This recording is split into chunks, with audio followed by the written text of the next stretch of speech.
Afternoon. I've been on it since morning. I went to the Pago celebrations and then I went and changed and come. So I'm still thinking it's morning.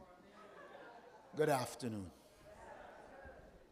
Vice Chair of the National Congress of Women, members of the Central Executive of our party, members of Parliament. I see Hallie, who I've known for years as a woman activist. Vanessa Kisoon. I'm just trying to ensure that I identify all at the head table. Cheryl Sampson decided I must see, so she should move and come to the front. So if I don't call her, she will say that it's deliberate. It's always a pleasure to be speaking to any section of the party. Today, the section of the party is our women.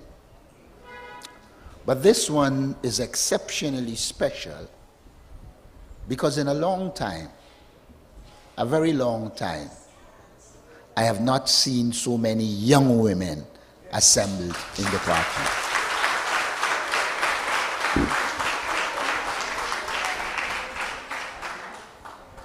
That most of the assemblage here are women makes me happy. Women have not only been the backbone of our party, they have been the everything in our party.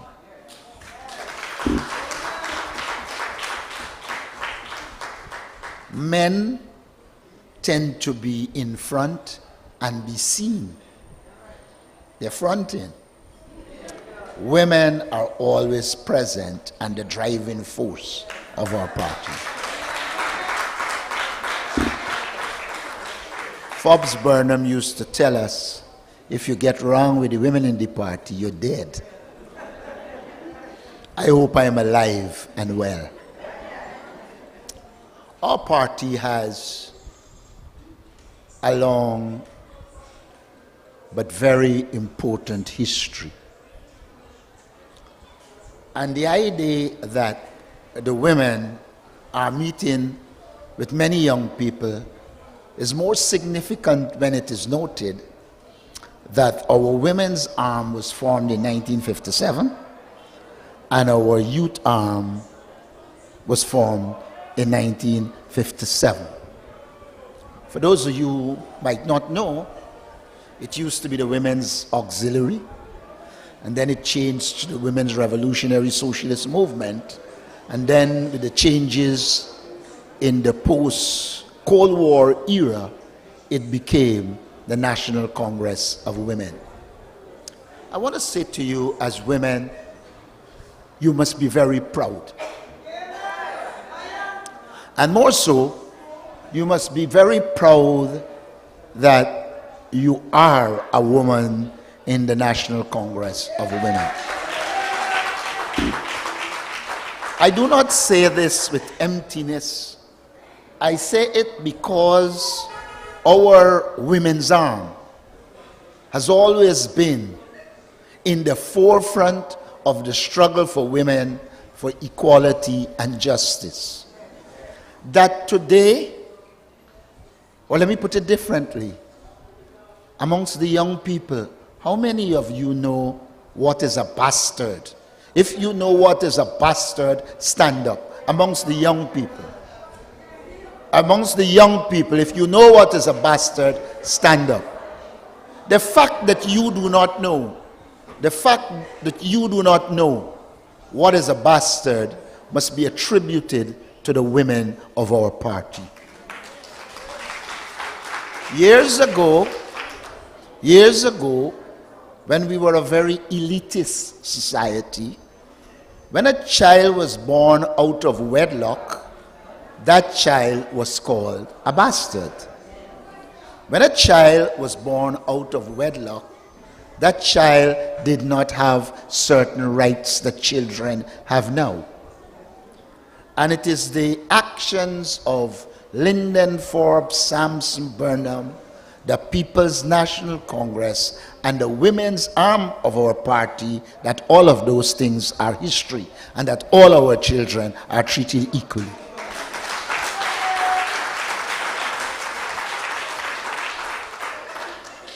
Time wouldn't permit me to chronicle the many things that women did for this party and country.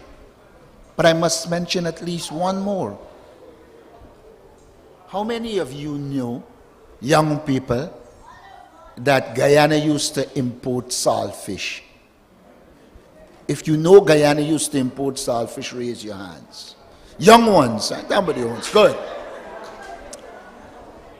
When in 1970, Forbes Burnham decided he was going to ban foreign saltfish, the women of our party led the way in teaching Guyanese to make saltfish.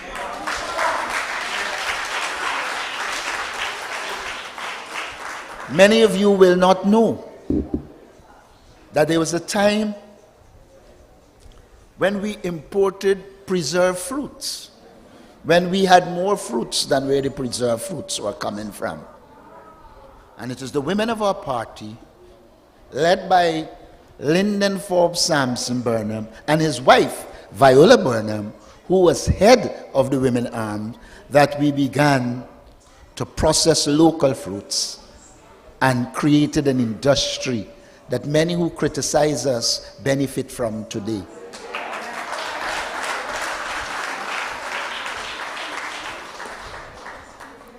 You know, in those days, we knew it as five finger. And then when we started to produce it for export, etc., you had to find the official name, so we learned it was carambola. And so, additionally, Surrey became Bilimbi. And I think you must be proud of these things, because they have contributed significantly to the development of our people. As leader of the party, I want to say to you, you can look forward to our total support in anything you do.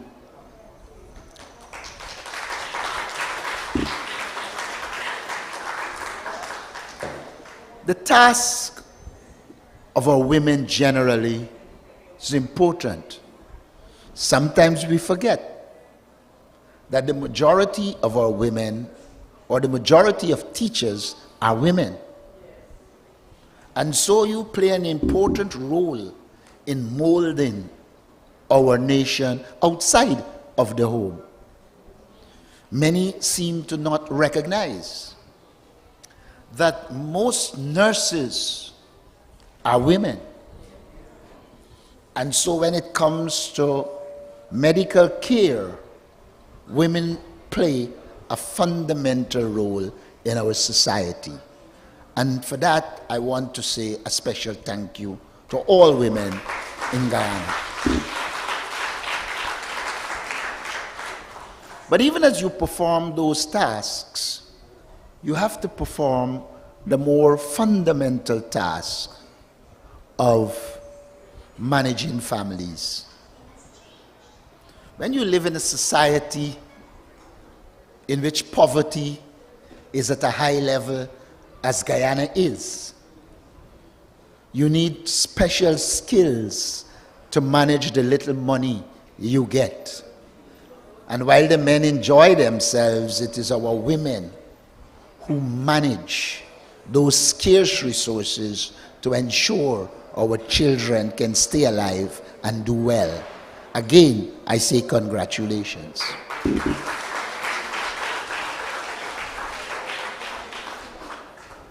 Any society that is going to develop needs to develop its children. We need to recognize that our children are critical, and that if we wait too late to inculcate the values we need in our children, it might be too late. And therefore, one of the things I want to urge the National Congress of Women to do is to begin to look at early childhood education and to do whatever can be done to ensure we train some of our women in early childhood education so that they can become involved in daycare type businesses and contribute to the molding of our children. When I was presidential advisor to then President Granger, we opened 6 early childhood centers across this country because we recognize the importance of our children being taken care of. Our society can be rough on women. One of the things I observe, I don't know how many of you do,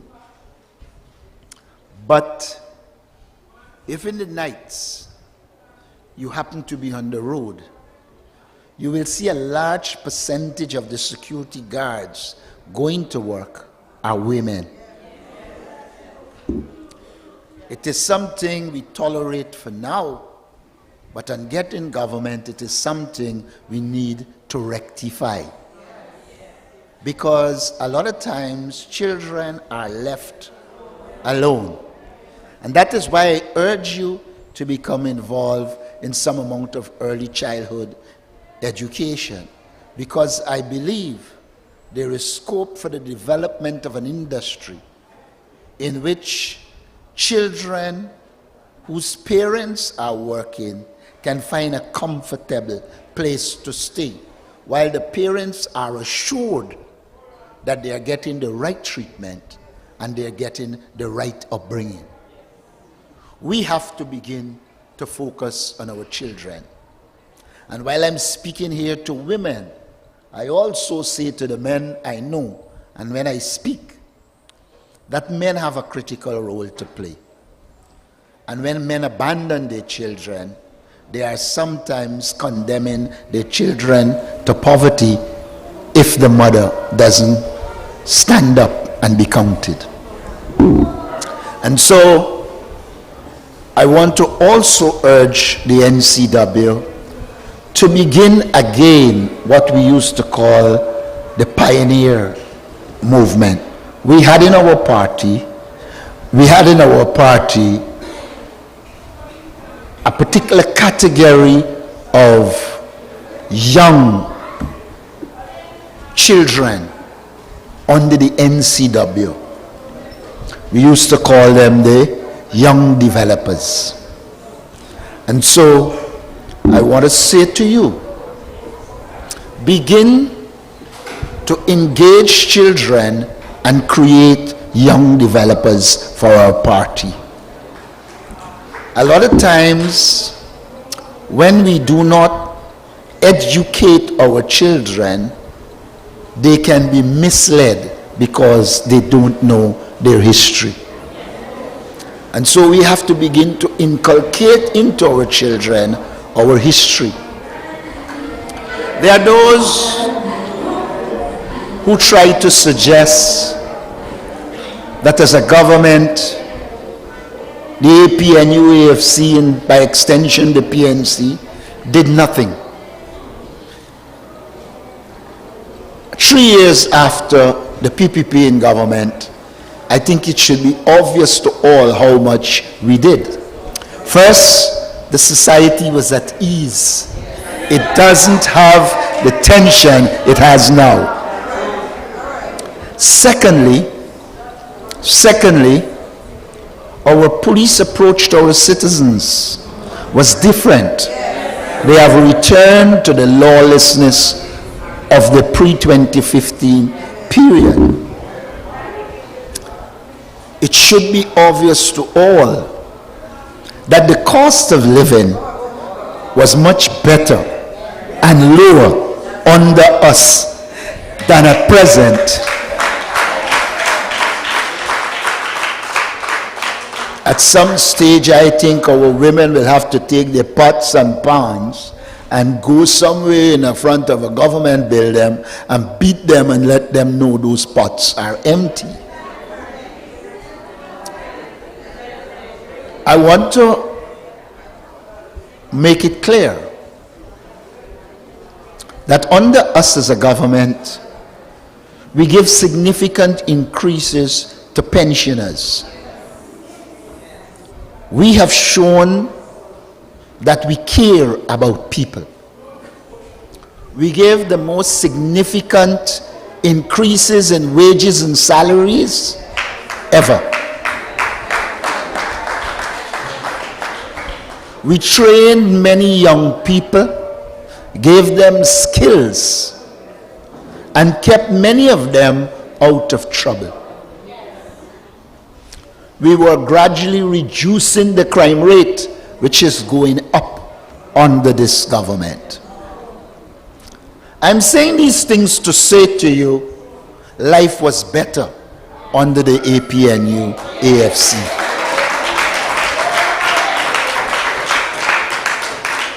Our fight to regain government must not be for people's personal empowerment.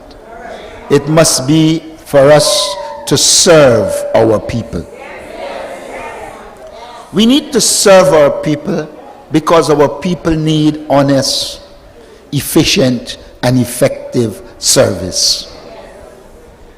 We have outlined in the Parliament recently that we believe in a people-centered vision for Guyana, people-centered development, meaning we are going to take the resources from oil and gas and utilize them to service our people.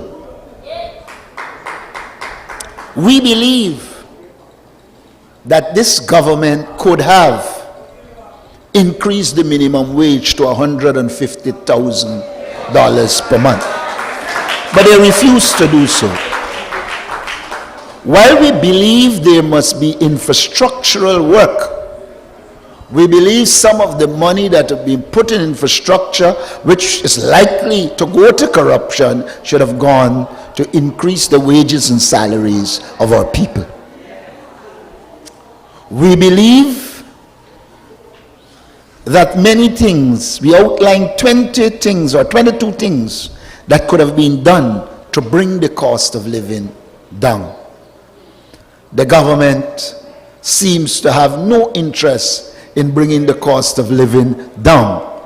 The government merely is saying that if they put money in, there will be inflation.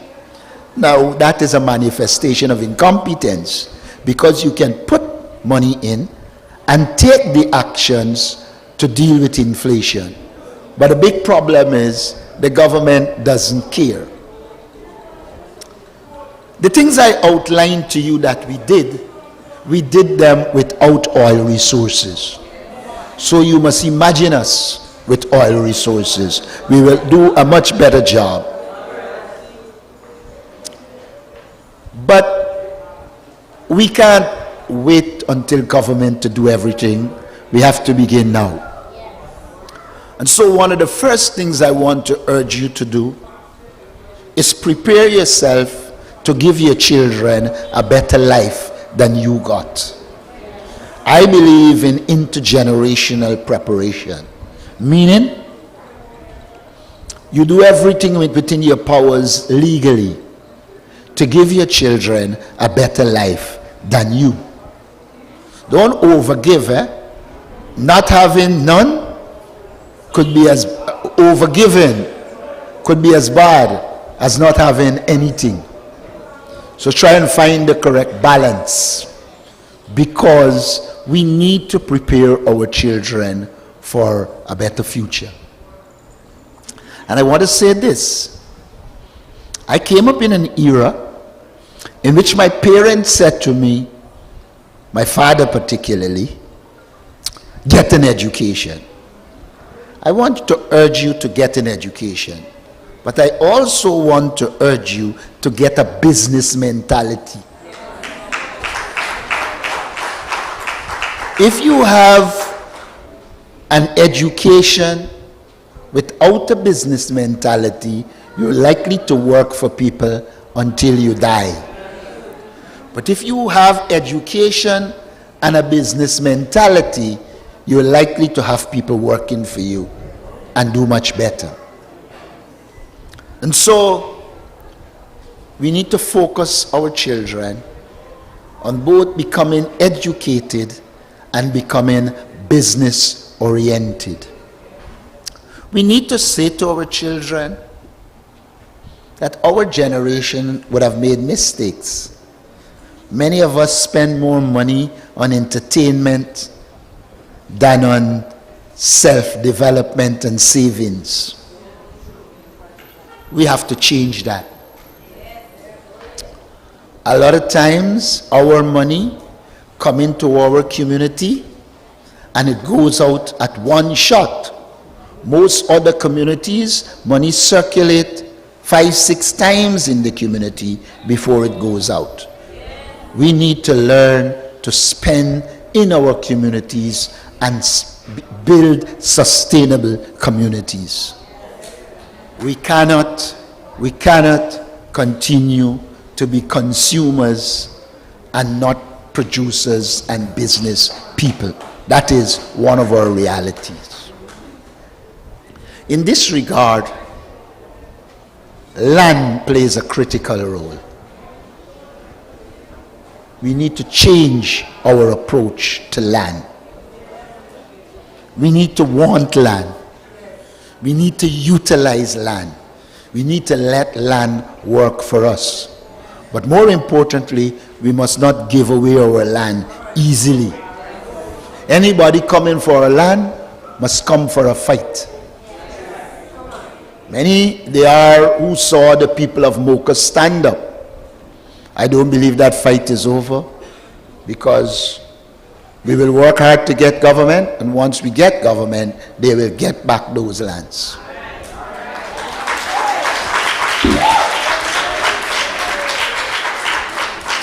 I also want to warn you against a house lot mentality.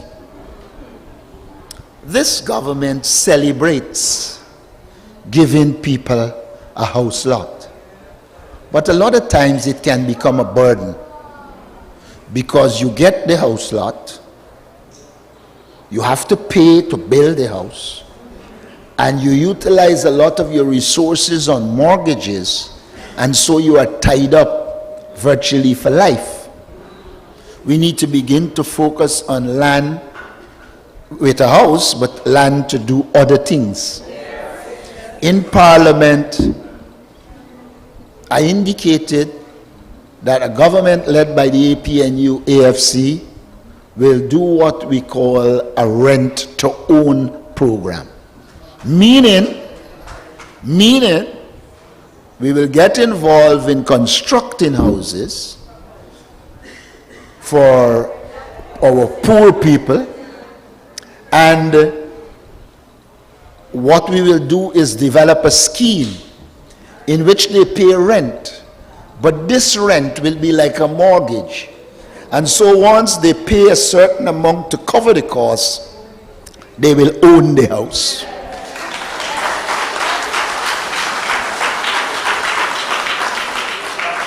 We believe that housing is critical for our women and our children. And so one of the things we will do is to relook the budgeting and to put more into social services and things like housing, so our people can get a better life. As presently structured, the government puts money into things in which they can make money, corruption or otherwise. And there's very little focus on social services. I also want to say to you that I believe the government is on a course of self-destruction. And once we are focused and do what we have to do, we will defeat them.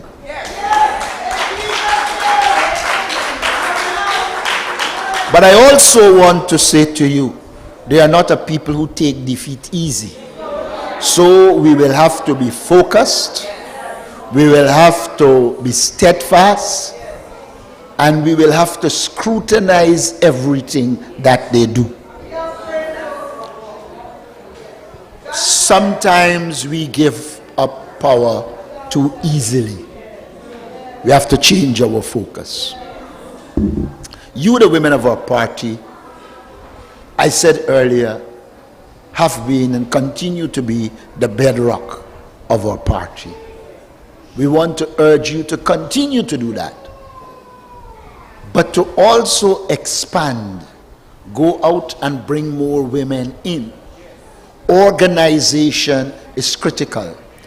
A lot of people talk about how much money the government has. Greedy people with money don't necessarily spend it the right way. I believe once we are organized, we will reduce the impact of their money.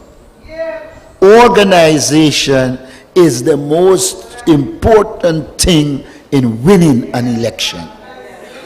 And I want to urge you to be organized, be active in all communities, because it is that organization that will result in success. The government has the tendency to make their eyes pass us by believing that they could just give you a few handouts and that will make you support them. I've said before and I say it again, take it as our money. It's not theirs.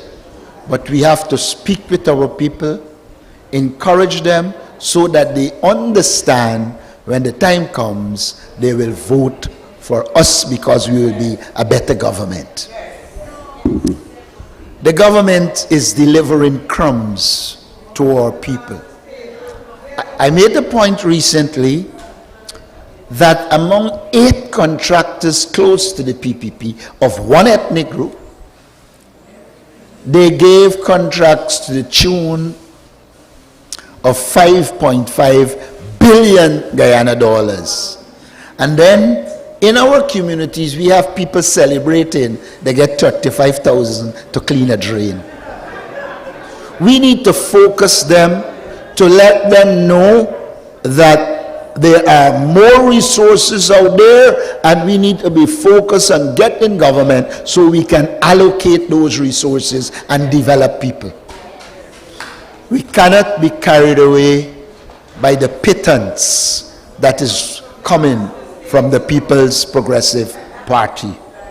We have to focus on ensuring the development. While we condemn what the People's Progressive Party is doing, I want to make it very, very clear. We believe Guyana is for all Guyanese. And that we will do everything to ensure all Guyanese benefit. And that us talking out against discrimination, it doesn't make us racist. It makes us part of the fight for justice. So while we promote the idea and will implement in practice that all our people must benefit, we will continue to expose the discriminatory and racist nature of the People's Progressive Party. No Indian is our enemy. No Amerindian is our enemy. No African Guyanese is our enemy. Our enemy is a corrupt, divisive, incompetent PPP government. And so we need to be focused. We need to be focused on the task at hand. Sometimes we fight too much among ourselves. We have to find ways and means. We have to find ways and means we have to find ways and means of solving our problems without a fight. Mind you, I do not believe that people must just agree with each other just like that. We must discuss, we must disagree, but once we agree, we work together and move forward. And therefore, we have to work on a new culture in the party. We need to work more on a culture of discussing our issues, disagreeing, to agree, and then we decide on how we move forward and move forward.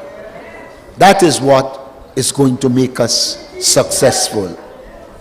And so today, I want to say to you, congratulations on organizing yourselves as women at this symposium/conference.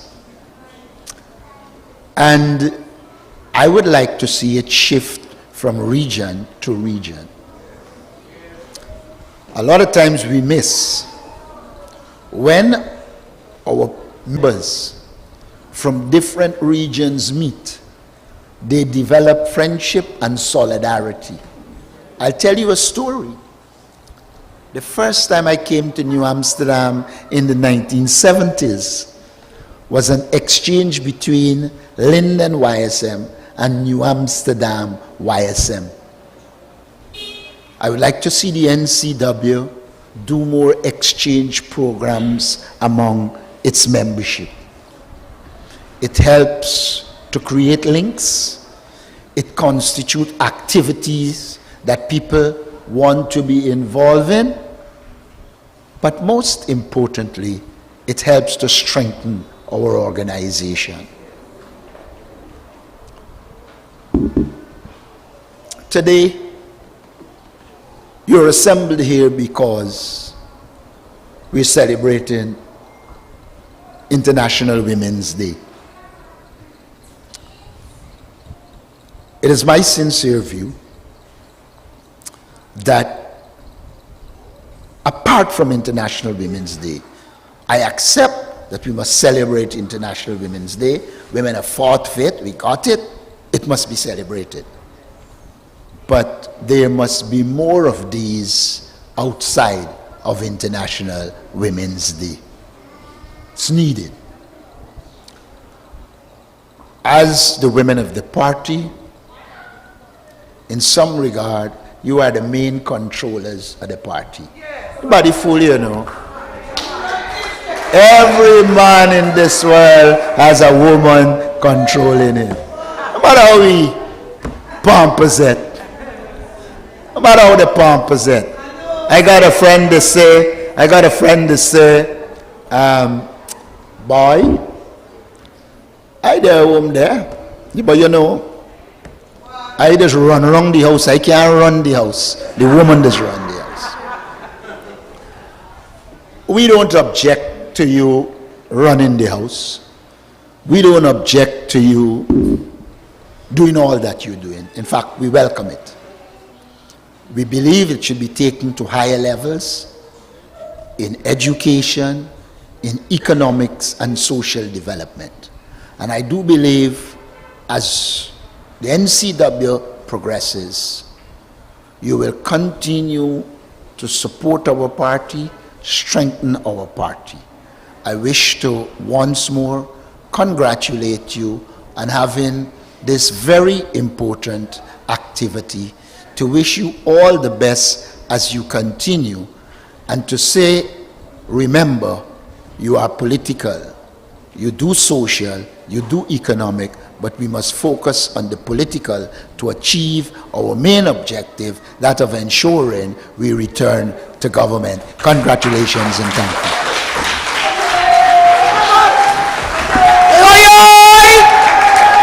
Make some noise!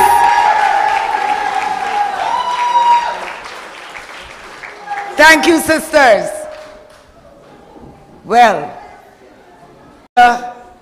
spoke, and I was fortunate to be in this party with all the leaders that have served so far. And when a PNC leader speak, he spoke. You know, right? Good. So let us thank the comrade leader.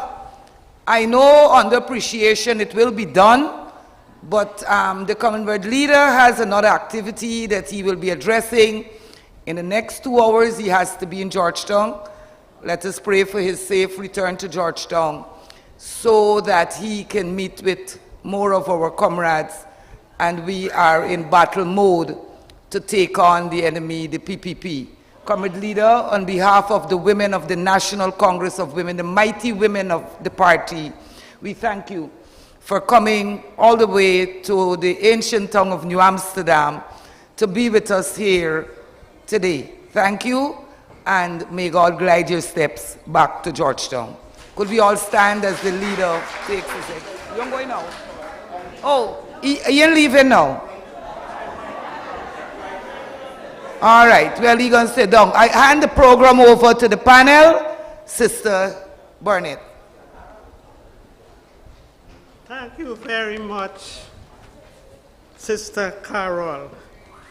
I want to endorse what our young leader said, but I want to, before I continue my presentation, I want to say to him, I know he would hear me, but whether he would take action, I don't know.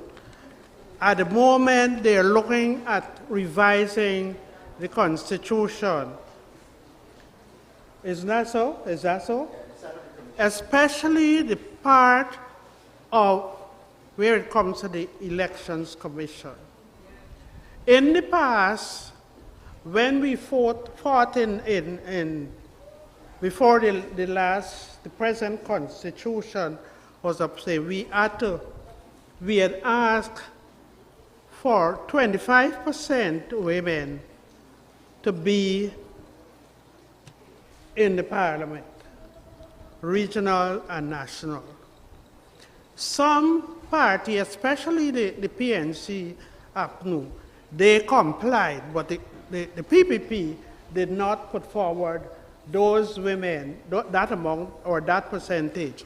One of the things I would like to see happen is that we don't want just the women in Parliament. We want that when they're excluding the names, that they must have a percentage going in.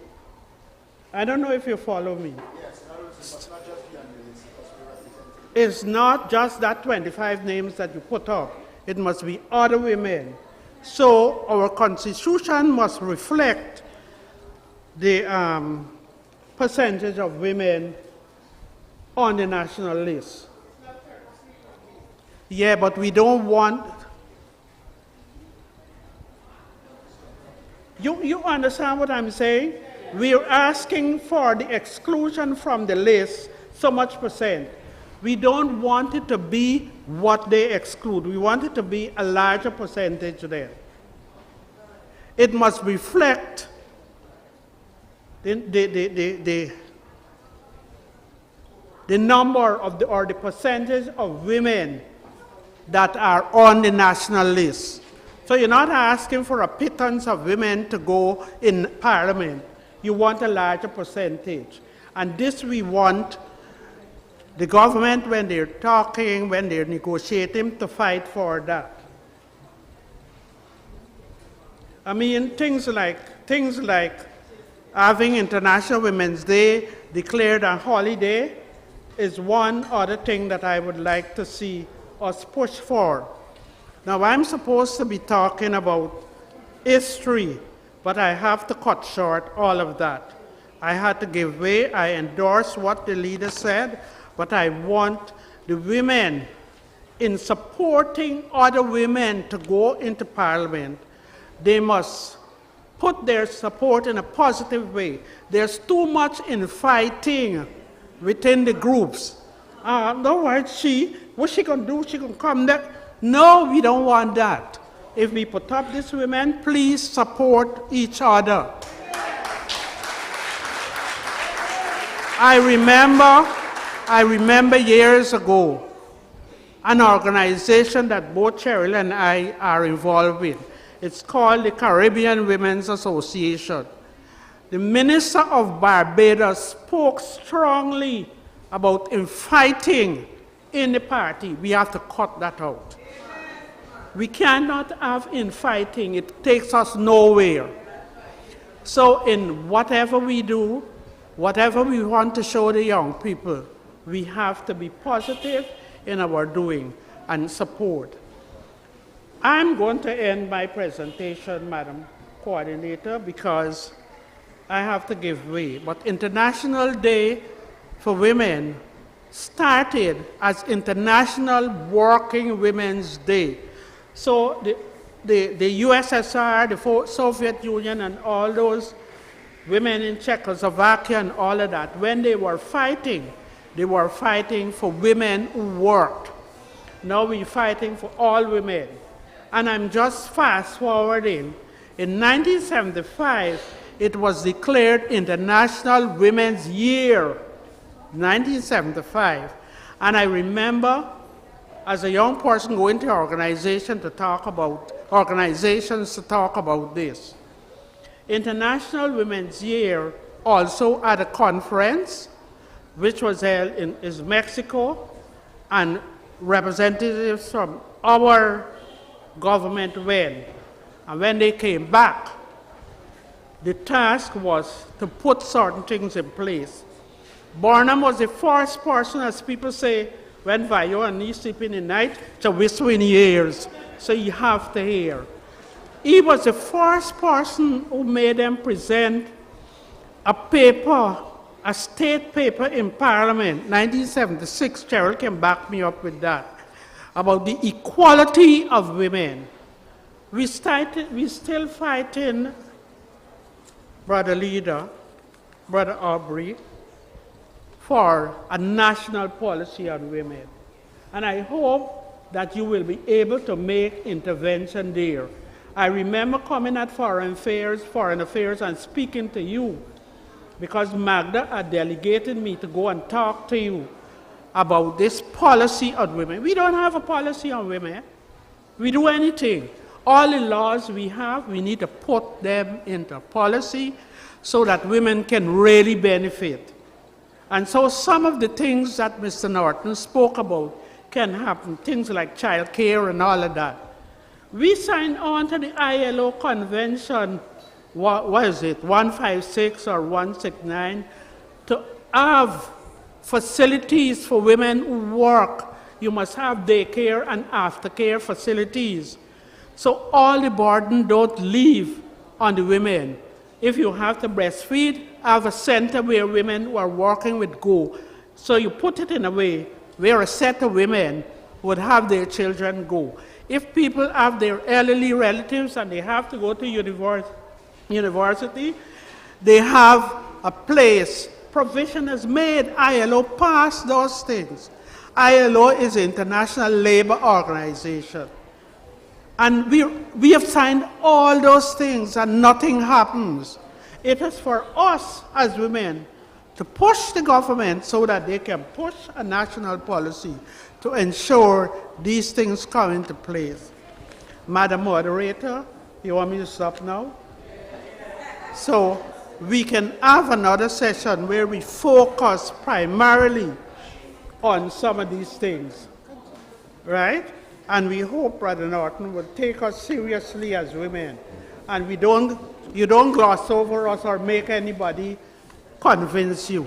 I want to thank you, as well as saying to especially the young women, you were not born when 1975 was established International Women's Year, but you can learn from us now and continue, right?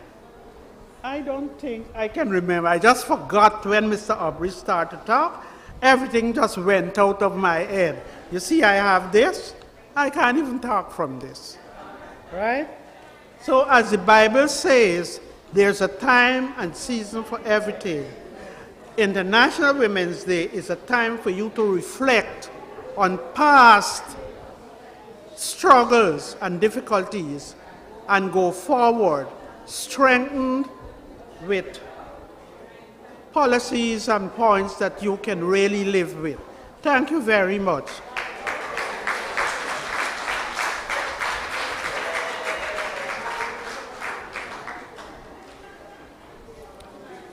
I remember attending a session where former acting chief education officer, she had a first name like me. She was Genevieve Whitenet, and she said that if you are going to do an applause, let it be meaningful. And when we say round of applause, Sister Vanessa, I don't know if you remember, she said you put your hands together like this and you give a round of applause. Sister Hazel Holly Burnett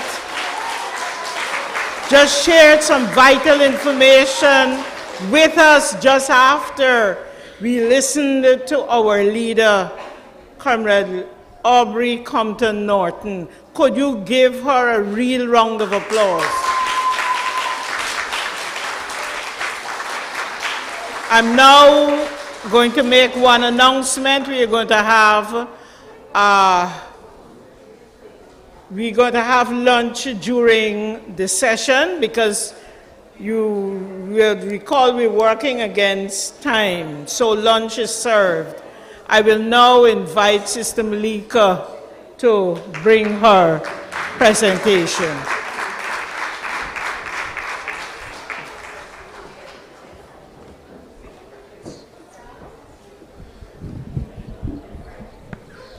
Pleasant afternoon all, with protocols being established. Just allow me to speak to you on cracking the code, innovating food security through pot agriculture. However, to pot planting, yes, pot agriculture. However, happy International Day to all of you wonderful ladies here today. The fact that you're here is that you're chosen and that you're blessed. And we all have purpose in life, and just live and lead to that purpose. But before I actually talk about anything else, I would like to know if anyone knows exactly what is food security. Just show by a raise of hands. And as Ms. Allen said, I'm a teacher, I like to interact with persons. So it's going to be a working lunch and an interactive session. So, by the raise of hands, can anyone say what exactly or what they think food security is? Securing food. What type of food are we securing? Anything to eat? Fruits. And what are some of the ways in which we should secure food? Okay. Raise hands, please.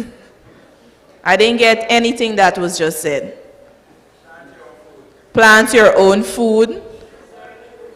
Preserve your own food. And all of these things should be done safely. It makes no sense we try to do it and it's not done safely. However, just a little definition for food security. It is having physical, healthy, and economic access to sufficient food to meet one's need for a productive life. We all want to grow in a healthy manner. We all want to be safe from diseases and all of these things. However, in terms of food security, we must have access to land. Even if we don't have land, there are some alternatives that we can adopt, many of which we'll be distributing today, potted plants. And that's one of the ways in which we can secure our food. Yesterday, I was passing in a car along the waterside here, and I stretched out to one of the vendors and asked for a $100 lime. When I received the bag with the lime, it was 2 limes. I can recall years ago getting 10 lime for $100, 15 lime for $100, and these things. when COVID hit, we started getting line for, I hear somebody say 1 for 100. That's true. And my mother used to sell lime right in the New Amsterdam market, and I used to get a lime free. But you see, when I start paying for the lime, that's when I say, you know what, this ain't working out. So one of the ways in which we can actually secure food is by growing our own food. And by doing such, it's not just getting a plant and not taking care of it. Many of you are mothers up in here, and I know my parents did a really good job.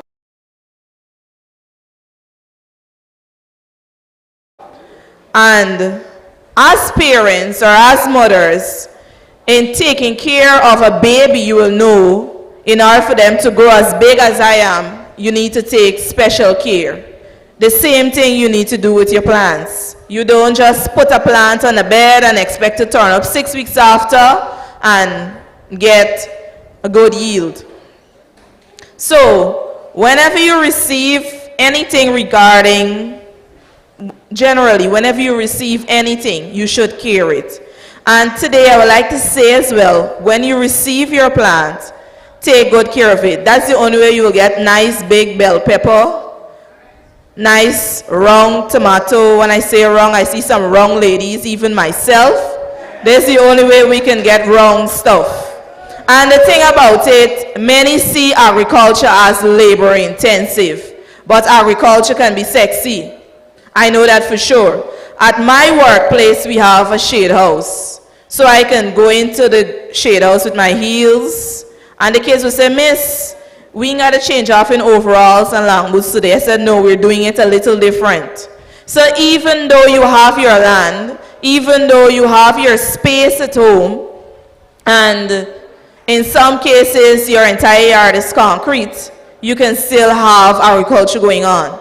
You can plant in buckets, old shoes, tub. You can even make a shade house if you have the funds. But one of the things that I've learned recently, even the salt bag that we throw away, we can plant inside.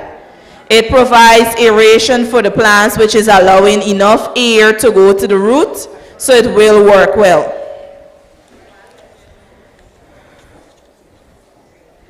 In domestically, or taking domestic agriculture into consideration, it is our human nature to have basic necessity or basic access. And you can secure your own food by doing so much. I'm not saying when you get your food and you're tackling the issue of food security, you don't share, or you don't give a friend, or you don't take one of the produce and dry the seed and get some more. You must multiply. And I truly believe in order for us to create a generation of wealth, you must stay focused. By means of cracking the code innovatively, it's time we do something for ourselves. You can't just sit and lay back and expect things to happen. If you plant or put a plant down in the ground and you not take any care, it can actually, it will actually be taken by a lot of weeds. Innovation speaks of creativity. You don't have to go the old-fashioned way and have boring agriculture. You can put some pipes and have little plants shoot up and all of these things, but you must be creative. When we speak of creativity, we also speak of the basic skill of growing our plants. You and as an individual can be creative in any ways. The thing about it with skills, it can be taken away from you. Even if it's decorating, even if it's planting, it cannot be taken away from you. But I wouldn't say to let that skill just be with you. You should share it. Share it and share wisely. I say share and share wisely. Domestic agriculture as a means of empowerment for women cannot be taken away.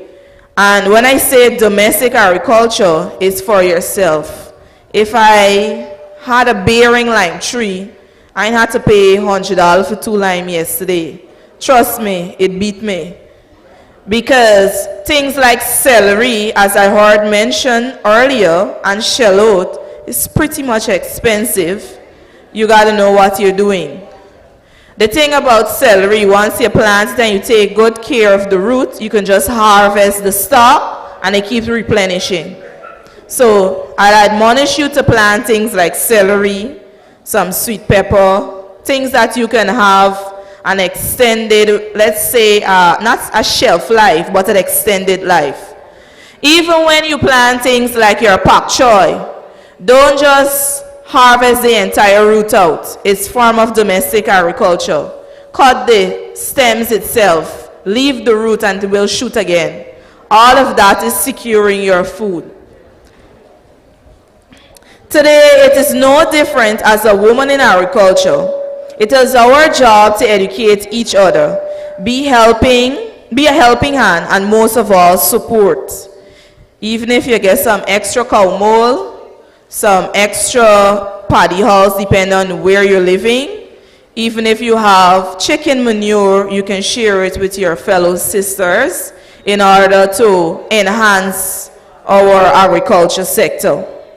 Cracking the code, innovating food security through pot agriculture is quite powerful, and I truly believe that. Pot planting allows us to enhance the resilience to climate change. We know when we look outside what can happen. Sometimes it look like if it's sun, sometimes it started raining, we start to say, you know what, the weather bipolar. But you just gotta adapt to the climate change and do things that are profitable on your end. Use containers to make your maintenance easy. If you know you don't like to go into the garden and fork the bed and till the soil and all of these things, you can make use of containers. And I've made mention of some of the things you can do. And most of all, it is important or perfect for small spaces. So, as I must say, and in my closing, I know I'm hungry. And you guys are smelling up the room. And I must say what I noticed so far. I like how I'm not stepping away from my region, just say, but I like the community in Region 10. I like how you guys came out and supporting your numbers and listening, and I noticed a few persons say smile, but sometimes I'm just there, I'm lost in my thoughts, and I'm listening how you guys would do things on your end, right? So as a form of it, you need to support each other.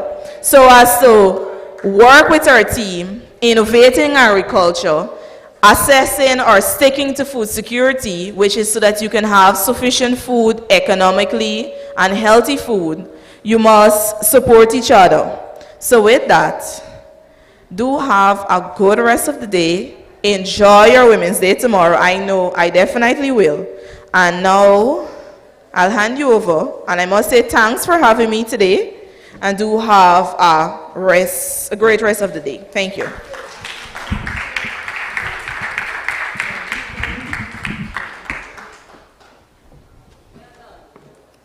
Thank you very, very much.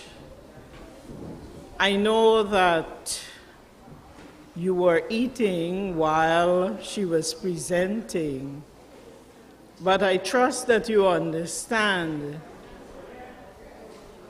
everything that she said.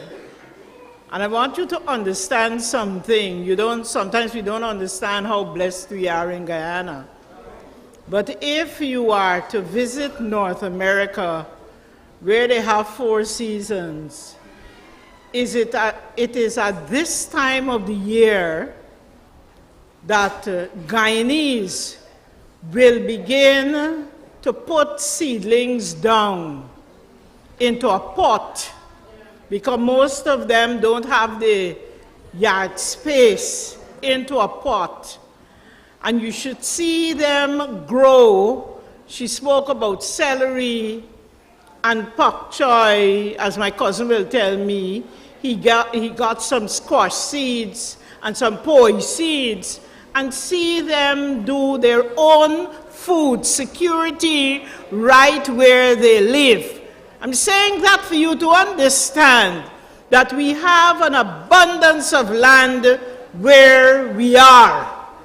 And I want to challenge us to use our land space for productivity. Could you put your hands together for our last presenter? And I will now invite our dear Mihalia to come forward and present to us.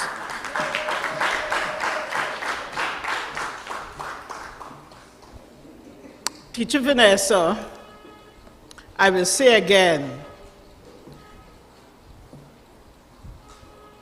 Miss Whitehead said, if you're putting your hand together, really put it together. We are women. Sister Hazel said to us that we must support each other and we must feel supported. Thank you very much.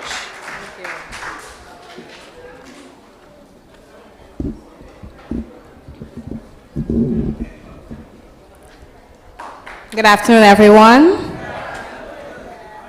I wish to open my presentation with a beautiful song for you. And I'm sure that each one of us would have heard this song before.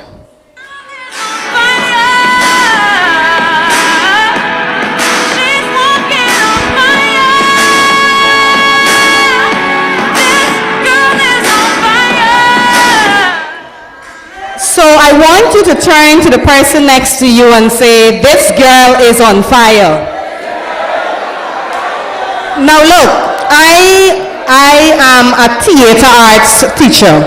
So I teach my children, whatever you do it to the best of your ability. So you put an attitude into it and you say to her, this girl is on fire, man. So I want us to understand that we are fired up as women. We are a unique bunch of people God has created. And we will continue to understand our roles in society. We will continue to understand where we stand in society. And we will continue to support and to big up each other when the need arises. So again, turn to the person next to you and said, you are on fire. All right.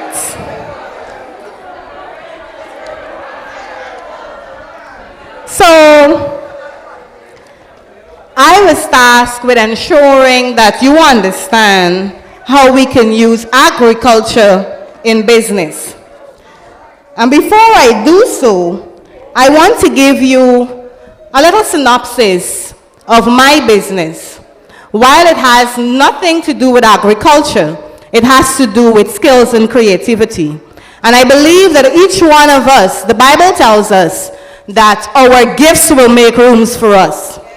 And I believe with all my heart that our gifts will make room for us. So, 2 years ago, and I have I think 2 persons in the room who was with me. 2 years ago, the property in which I was living was burned completely to the ground. And I lost everything. At that time, I was working for 10 years, and I lost everything that I owned in that 10 years. I didn't grow up with a gold spoon in my mouth, so it means that I worked for everything I got. And so it broke me, and I said to myself in my rebuilding stage, that life is fragile, and I will not take things as easy as I used to. I used to be doing decorating, but for people, and I'm going to say, okay, let me help you here, let me help you there. And I remember during that same time of rebuilding, I was asleep. And I was downloaded into my spirit an entire blueprint of what my business should look like. And I woke up with that dream or that vision, and I said, this is exactly what I'm going to do. And I'm going to open a decorating and event services. And that's exactly where I am today.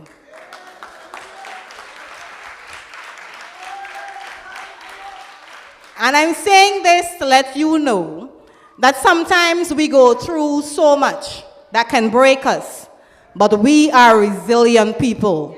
We are a people who can take our pains and turn it into something that we can gain from. And I'm saying this because I know I would have done it. And there are oftentimes you have to find around you people who support that vision and support that dream. So while I speak to you this afternoon, I'm speaking to you from a perspective of knowing what I'm talking about, because I've been there. It's only 2 years, but the Almighty has blessed me.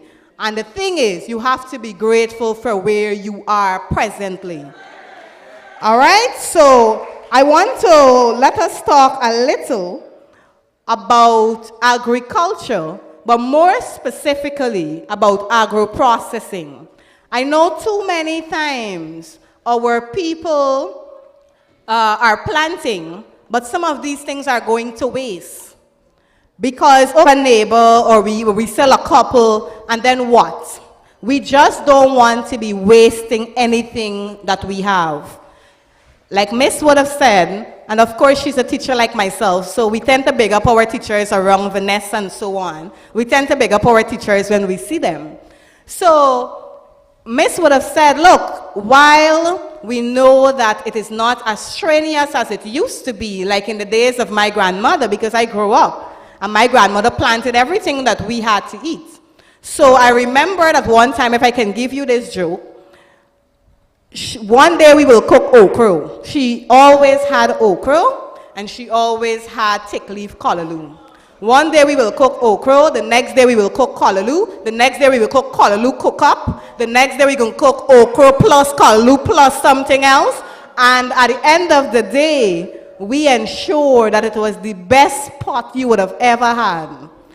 I'm saying this to say to you that only when the need arose, she went to the supermarket or the shop to buy what was needed. And I grew up learning that you go only to buy what is needed, because at the end of the day, you plant most of what you have or what you want. And I saw that. So talking about agro-processing, basically that is ensuring that whatever you plant, you put it into a process to lengthen the shelf life of it. Good? So you're lengthening the shelf life of that process. So we can do three things basically. If we go through the process and we said, okay, it is raw and fresh. So we can have, for example, our cherries in our yards and we sell it, and it is raw and it is fresh. But we can have the very same cherry and we juice it and we process it and put it into a bottle and we label it nicely and we sell that. All right, so that is an extraction phase or stage. And we talk about also using the very same cherry and we preparing it in jams and jellies. So it is the same product that you can market or you can use 3 different ways and you can still have finances from it. So the jams and jellies will last longer than the raw cherry. Good? And even longer than the juice and the bottle juice and so on. Now I want us to talk about food techniques, food processing techniques. We can start thinking about what is it we have that can work for us. What is it in your backyard you have that can work for you? Is it coconut? Is it cashew? What is it you have in your backyard that can work for you? And I did say to you, the Bible says your gifts will make room for you. So if you can plant, you plant. If you can process these things once somebody plants, you do so. Whatever is your skill, that is what we're marketing today. And we're ensuring that that is on the market. So we can start thinking about canning some of these products. We have coconut. We can start thinking about grinding it, using it as the milk, coconut milk, tin it, bottle, whatever process you can do. We can start thinking about using the shredded coconut. If you don't want to put it into liquid form, shred the coconut, package it nicely. Right now, I know of 2 persons in New Amsterdam that does that, and it's a marketing business. So it is nothing, and I believe that there is nothing new under the sun, but it's how creative can you get about your product. How creative can you get about your product? Are you willing to dry some things? We talked about dry fish earlier. We talk about dry fish. Do you have fish so you can dry? Do you have shrimp? Whatever is that product that you can dry, you dry it, you market it, package it nicely. Listen, one of the things that I learned is that people buy with their eyes. People like see nice things. Don't worry when they're inside, you know. You fancy a product and you ensure that it looks nice. Of course, you have to ensure if you want people to come back, your quality of your product is equally important. But I'm saying to you, ensure that while your product is good, marketing of that product is equally important. So the packaging makes a difference as well. Smoking, I know some people in my community in Angais Avenue where I grew up. I still have a big woman right now that smokes fish and smoke herring and so on. We can start thinking of doing those very activities and we can benefit. The question is, what do you have that you can market? I want our young people to leave here understanding that while it is good, and as a teacher, I always say to my children, take your education serious. So while you are taking your education, what is that business idea you might have? That when you are finished with your secondary school, you go, you do your degree, what is that added job that you can have? So even though you might want to work for somebody, what else can you do? What skill do you possess that you can leave and say, look, this is what I'm passionate about? Eventually, your skill becomes your main job, and it pays you. You hire people, it pays other people, and so on. So you have got to start thinking as young people to market not only yourself, but market your skills as well. So start thinking you are not too young, and I wish my 16-year-old self or 14-year or 13-year-old self had this advice, that you could have started thinking from a very young age what skill you possess. What is it you like doing? What is it you're passionate about? There must be something you're passionate about. Let's see how we can market those skills for you. And that is why we have the NCW women. They are willing to go through the process with you, so we can help you go through this. The activities of setting up a business, while we know it is a challenging one, I'm not going to stand here and say to you, oh, it's a walk in the park. It requires dedication. It requires consistency. It requires persistence. It requires finances. You have got to be willing to tell yourself, I'm going to do it out because I want to invest in my business. You've got to tell yourself, I will do with not having all the big show that I want to have, because you want your business to grow. And when the business starts growing, you keep reinvesting the monies that you have in order to make the business where you want it to be.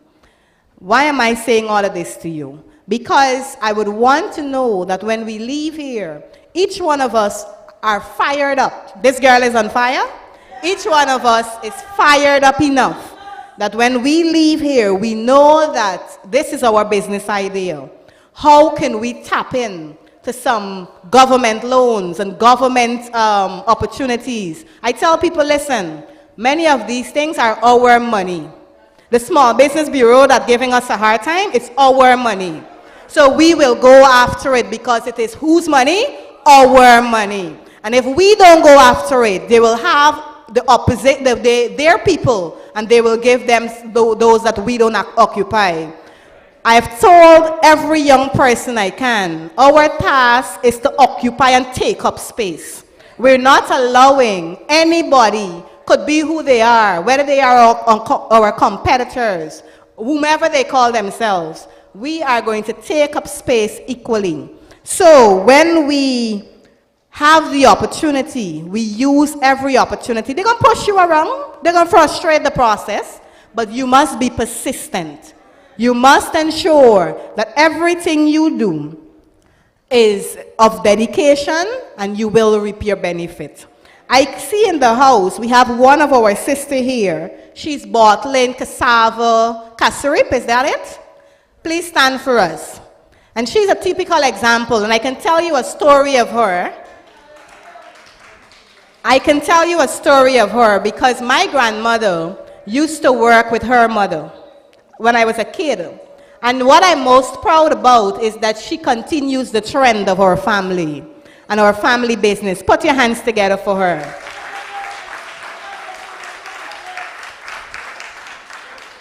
We have got to be generational breakers. We have got to make the mark for our generations to come. How do we do that? One idea, one skill. If you don't know it, you go learn it. If you're passionate about it, but you don't know it, you can go and you can learn it. So in closing, I want you to understand one thing. There is social media enough for all of us. Use the social media when you have got your product to market your product. Market your skill, market your services, whatever is it that you have to offer. There is enough out there for everyone to benefit. You don't be bothered if the person next door to you is doing the same thing you are doing. What are you doing different that your customers will keep coming again and again and again? So continue, press forward, continue charged up. And as I leave here, I want to remind you, who are you? You are the girl on fire with an idea, on fire with a vision, on fire to do great things from hence and beyond. Thank you very much.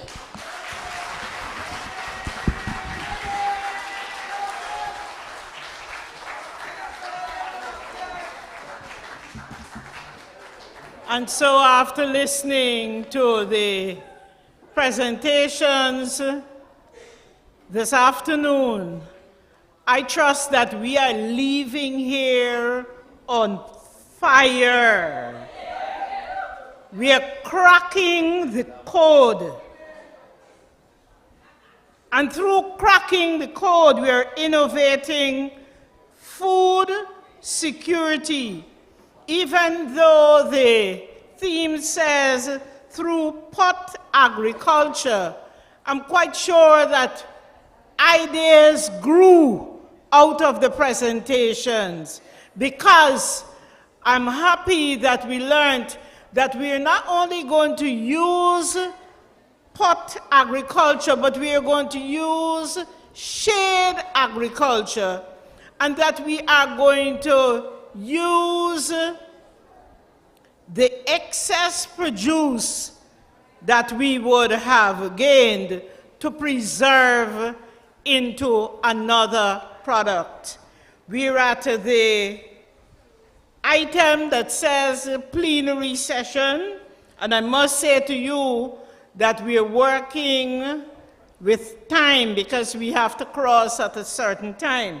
So I'm just going to open the floor for 2 or 3 comments. Anything that you would like to ask a question on or make any comment. Comrade Sampson.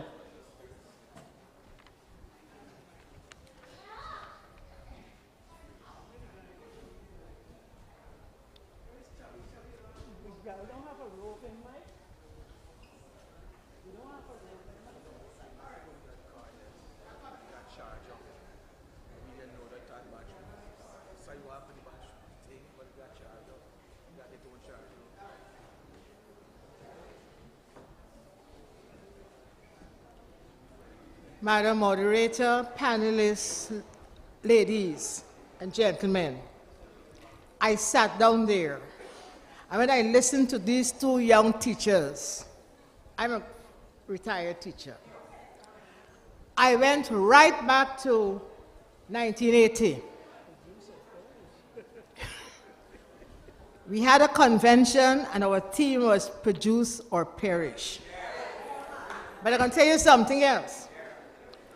Somewhere along the line when the moderator was speaking, she talked about the hard times we had in 1979-80, and when we had to dry our fruits and so on. Those two young ladies weren't born, I'm sure.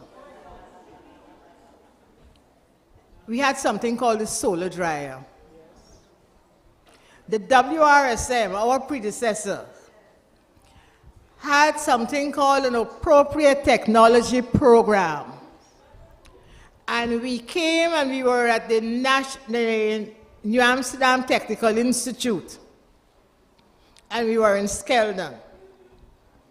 We used something called the solar dryer.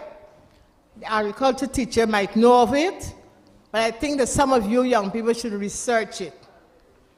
The solar dryer was developed so that when you put your fish or your shrimp outside to dry in the sun, and the rain come down, it can get wet.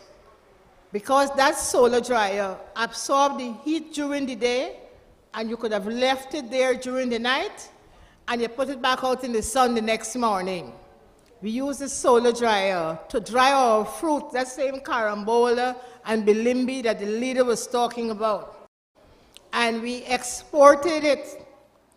Miss Hazel Halley mentioned my name in association with her at an organization called the Caribbean Women's Association, Kariwa.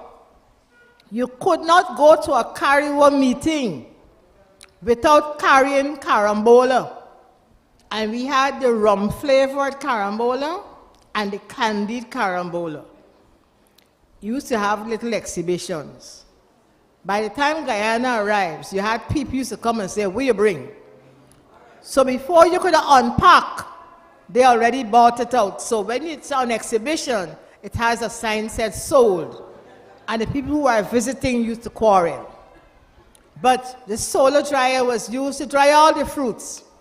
And when these two young ladies spoke, my skin started to grow. Because we did it then, and we can do it again. Forbes Burnham said, use every space, whether it is the milk tin or the butter container. And for those of us who got parapets outside our house, he said, keep the grass down, pan potato slip. You use the sweet potato leaf as callaloo, and then you have the potato to use. I say no more. Thank you.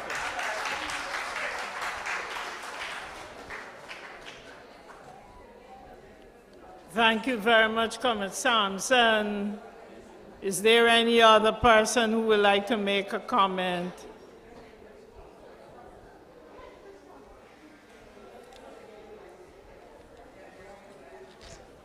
Good afternoon, everyone. I am, and I will always be a teacher. And so I congratulate the teachers in the house.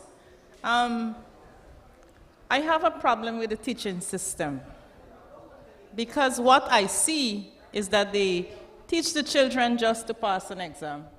There is no future in just passing an exam. I'm saying this from experience. I taught from the level 9 to level 11 for 9 years. And I see that when CXC is finished, those children could hardly express themselves or apply what is being taught. I have a colleague in the US who is also a teacher. He was here for some time, and we tried on many occasions to show, he's Guyanese by birth, grew up in the system, and he tried to show the educators, how they can change the system to allow children to be able to create or be innovative after they leave school and writing exam. That is a difficult task.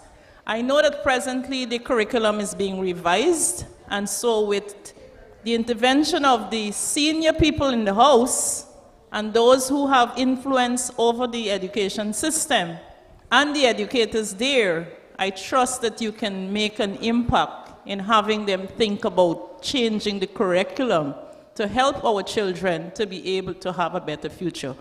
I want to say to you that I'm ahead of you because I have a wonderful kitchen garden. You can see my produce. I am getting cucumbers this long. Thank you so much.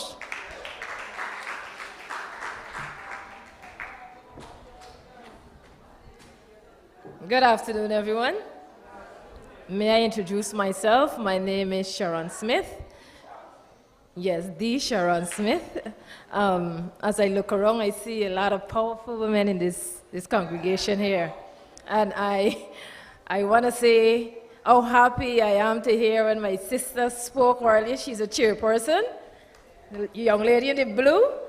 Yes, I'm a chairperson too. I have another chairperson here for the NDCs. I want to take this opportunity to big up Miss Mahalai. She is a powerful young woman. I listened to her story, and it makes my skin grow. And if each and every one of us can be as resilient as Miss Mahalai, we all got to head where we want to be. Now, what I want to share, or a concern of mine, is about cooperatives. At my NDC, or in my community, I encourage youths to form cooperatives. I believe that that's one of the ways we can approach the government of the day and get finances. It is very difficult or very challenging when you go alone. But should you form a cooperative and approach them, tell me, they can't say no because we're ready for them. I just tell the people, when they say no, you just let me know, and we go in for them, we attacking them. You understand? They can't tell we no, it's we own, as Miss Mahalai say, wherever they're sharing, it belongs to we. So we got to entitle to every bit of it. So I want to challenge each and every group here, when we leave and go back to our hometown, wherever we come from, our region, let's challenge ourselves and form cooperatives. It's a good thing. And I know the moderator mentioned earlier years, gone by, I didn't even born then, they had cooperatives. So why can't we re-establish cooperatives? Huh? We can help families. We can sustain each other groups, wherever the region, wherever you come from, we can share, we can do business together. Sustainable communities. They're saying, no, we lazy and we this and we that, but we show them that we are different. And whatever they're saying is not true. That's my little, thank you. Thank you very much for the comments that were shared here today. I recall that hydroponics was also introduced in agriculture, where agriculture is done through water and the chemicals applied to same. I will introduce one last presentation. Yes, ma'am? One last person, this young lady here. The young lady indicated, I said earlier that we're working with time. Young lady, please. Good afternoon, everyone. I would like to reiterate a message to the GYSM arm of the PNC party. I am a product of the GYSM. Today I can stand here and boast that I have a diploma in cosmetology by the PNC. And these are the things that we as the women in the PNC party need to emphasize and enforce, that our party sponsors our youths in programs like the program that I was involved in. And I know for a fact that we NCW in Linden have a horse to reckon with when it comes to Miss Kisoon, because she is going to enforce that the GYSM come back. I know that for a fact. I hope and I know for a fact when it comes to the NCW of Region 10, I know we are going to stand strong when the GYSM is back up and running. Thank you very much. Thank you again for all of the persons who would have come forward.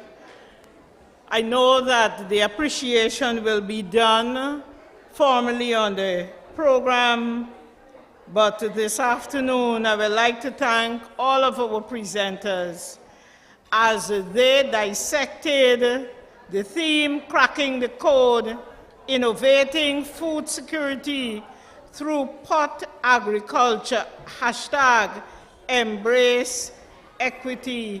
I'm quite sure that we're leaving here fired up because this woman is on fire.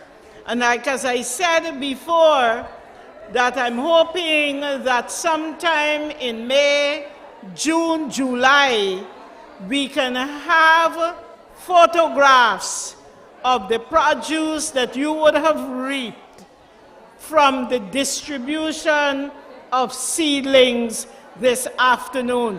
Could you put your hands together for this part of today's program?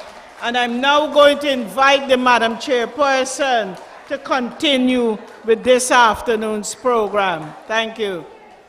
Come on, put your hands together for the panelists. Hey, these girls are on fire. How they go, whole week? The women of the People's National Congress. We ain't saying NCW now. The women of the mighty PNC.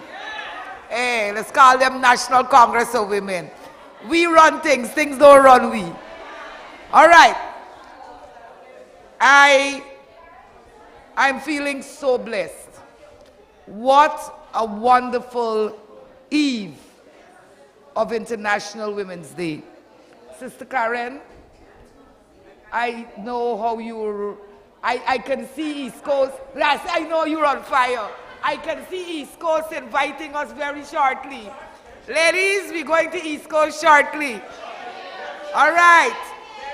Very shortly. Okay. I'll continue the program. As you know, we have time and so on. If we were in government, we would have called the minister and said no bridge closing today. But we're not there as yet, shortly. So we'll call on our sisters from Region 10. Put your hands together as they come to bless our hearts with a poem.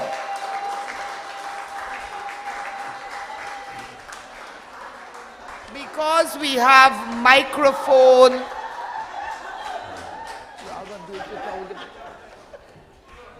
We can take this off.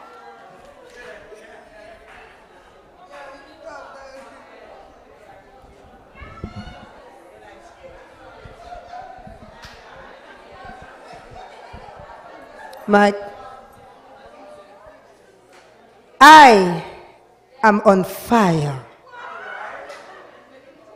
This girl is on fire.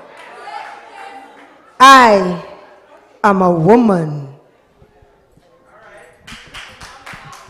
I think I am foolish to pretend I am equal to men when I am far superior and always have been. Whatever you give me, I'll make it greater. If you give me a sperm, I'll give you a baby. If you give me a house, I'll give you a home. If you give me a smile, I'll give you my heart. If you give me any crop, be ready to receive a ton of shh. W, worthy of love and affection. She is warm-hearted as she cares for everyone. O, outstanding, open-minded, hopeful, and confident of the future. She's optimistic as she's an overcomer.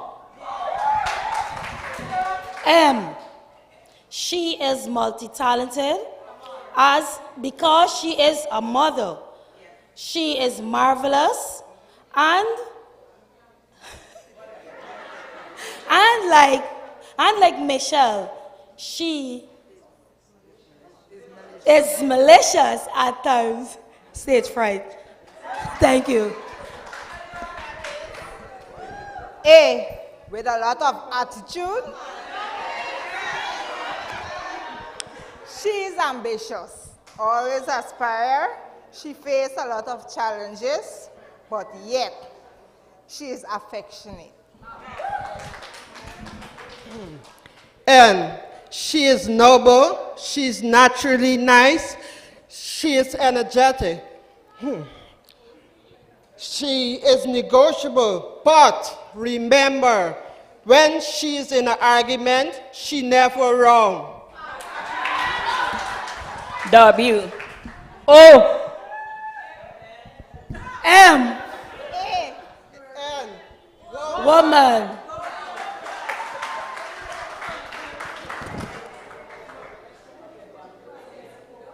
Phenomenal woman. That's me. Pretty women wonder where my secret lies. I'm not cute or built to suit a fashion model size.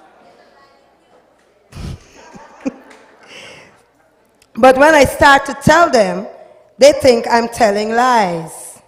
But I say, it's the reach of my arms, the span of my hips, the stride of my step, and the curl of my lips. I am a woman, phenomenal woman. That's me.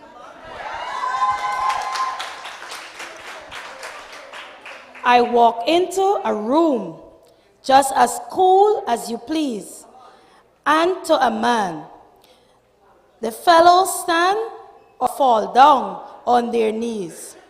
Then they swarm around me, a hive of honey bees. I say, it's the fire in my eyes and the flash of my teeth, the swing in my waist and the joy in my feet. I am a woman, phenomenal woman. That's me. Men themselves have wondered what they see in me. They try so much, but they can't touch my inner mystery. When I try to show them, they say they still can't see. I see. It's in the arch of my back. It's in the sun of my smile, the ride of my breath, the grace of my style. I'm a woman, phenomenal woman, that's me. Now you understand just why my head's not bowed. I don't shout or jump about or have to talk real loud. When you see me passing, it ought to make you proud. I see it's in the click of my heels, even though I don't have it on today. It's in the bend of my hair. It's in the palm of my hand. The need for my care. Because I am a woman, phenomenal woman. That's me. Together. We are women, phenomenal women. That's us. Come on, we can do better than that.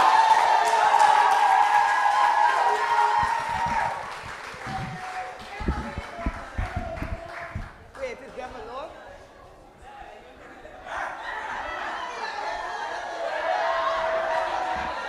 Phenomenal woman, that's me. all phenomenal women. Put your hands together for all of us. Thank you, District 10.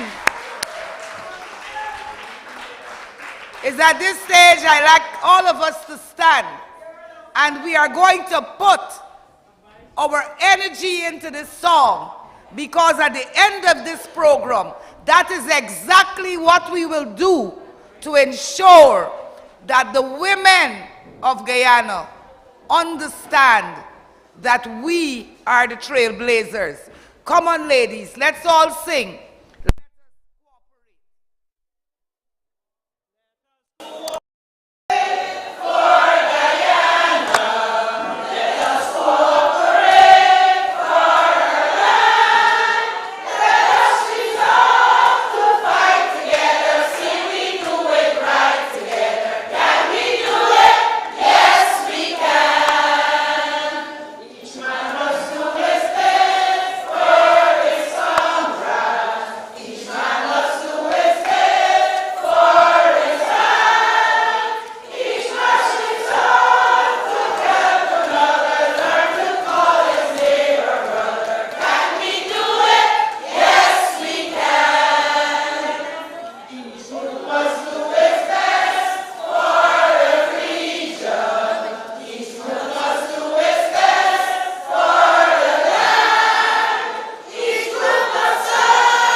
Submissions 1, 2, and 3, you sisters and brothers.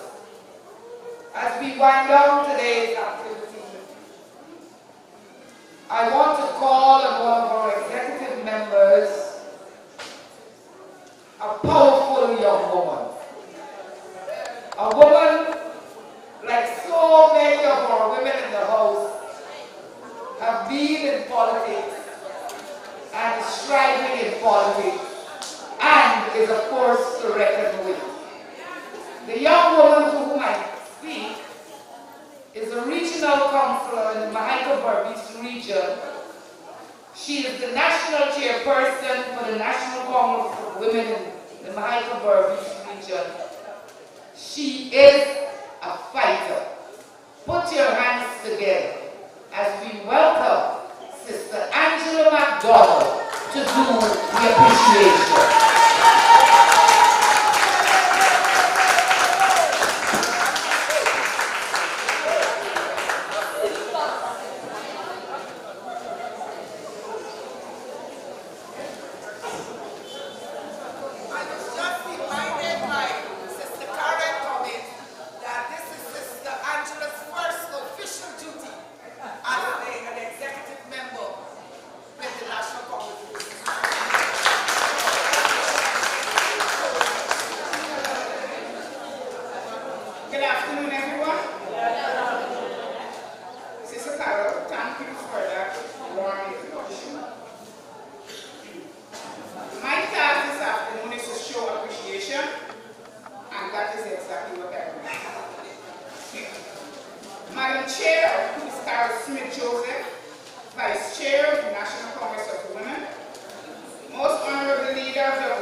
Our respectful moderator, Ms. Genevieve Allen JP, Mayor of New Amsterdam, Ms. Awood.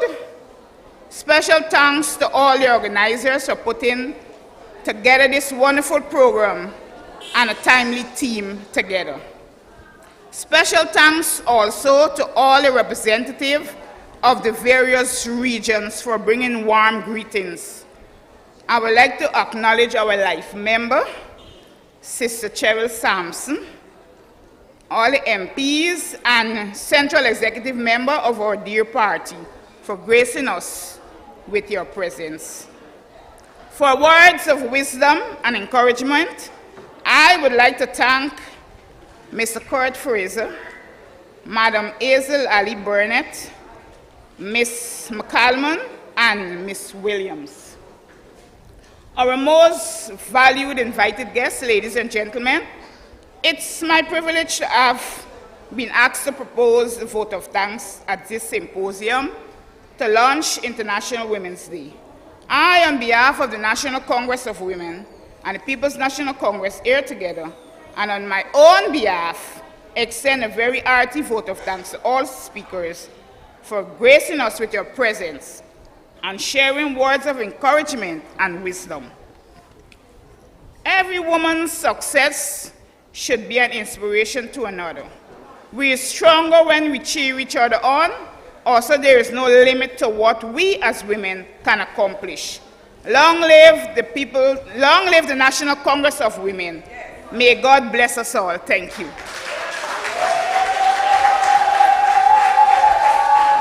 Long live the People's National Congress reform. Lovely. You know, this is the part that we dread sometimes. When we're together, we just want to stay together. But we all must leave at some time.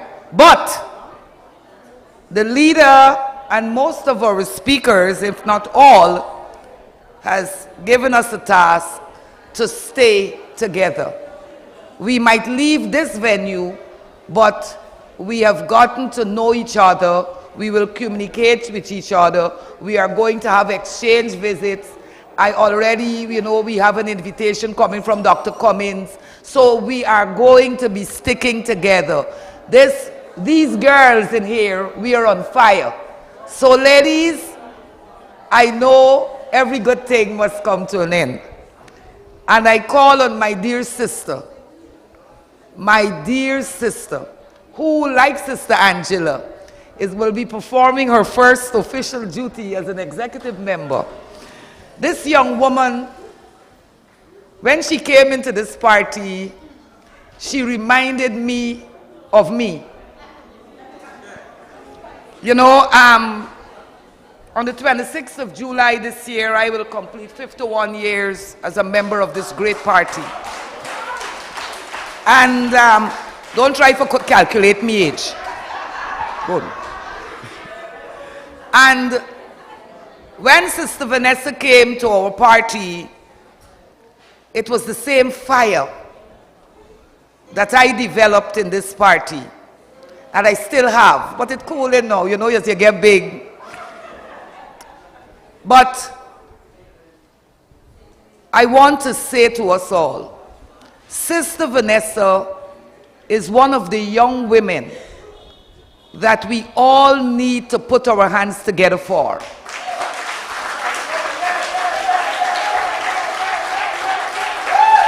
It is not an easy task to commandeer women of all ages, and she herself is still young. I have gone to Linden, and I visited Linden several times, and what I have seen is the respect that she gives to them and they give to her. And I'm saying that Sister Vanessa, put aside all that would have happened, our sister spoke of her challenges, and today she still rises. Sister Vanessa never left her party. Never. And I'm saying this today to say to all of us, not every time things will go your way. I told you earlier that it will be 51 years this year. It took 35 years for me to become an NDC vice chairman, but I never left. I never left. You know why? Lyndon Forbes, Samson Burnham, is responsible for the woman I am today. My parents couldn't have afforded education at the rate it was going. Free education I'm a product of. And today I'm grateful. And I'm saying to us, sister, I feel your pain. I am going through it. You all know I make the news every now and then. I've been making. In fact, tomorrow on International Women's Day, I am paying a courtesy call as the court so mandate to the SOKU. Very shortly, I can run for president. I have so far clocked up 17 fraud charges. I have 2 more to get to run for president.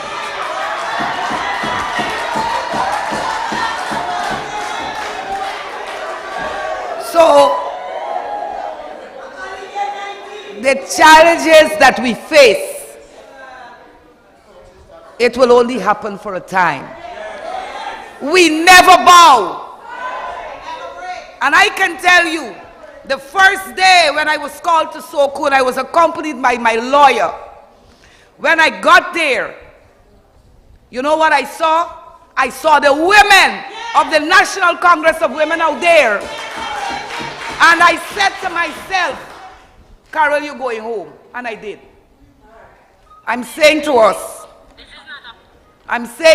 today, don't let anything keep us down. Do not let anyone tell you you can't do it. We are resilient. We are the women of the People's National Congress, the greatest party that ever lived, and will continue to be the great party. With that note, I call on Sister Vanessa Kisoon, a teacher, an educator, former member of Parliament, to give us our closing remarks. Come on, say yeah, yeah! Power to the women! I said power to the women! This girl is on fire! This girl is on fire! Come on. Thank you very much, my sister. Sister Carol, you always make me smile. And yes, even when I'm 80, I'm going to be on fire. I said, even when I turn 80, I'm going to be on fire.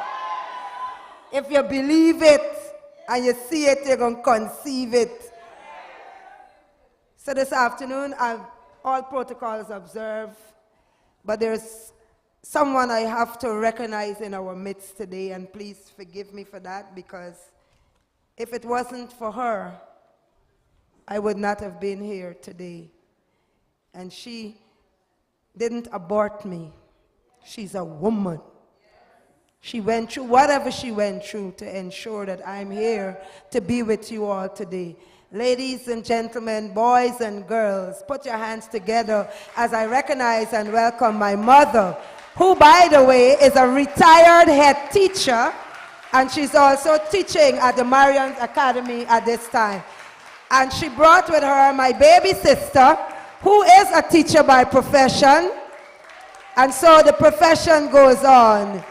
And I must say, all the women of the mining town of region number 10 that always give me support, young and old, we're here today to support our sisters in region number 6. Come on, sisters, let us put our hands together.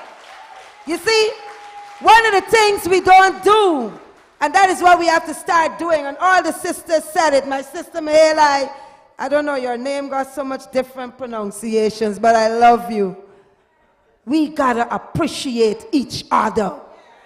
And when somebody is recognizing another sister, you don't sit there and look blank and you're vexed, because your turn is coming.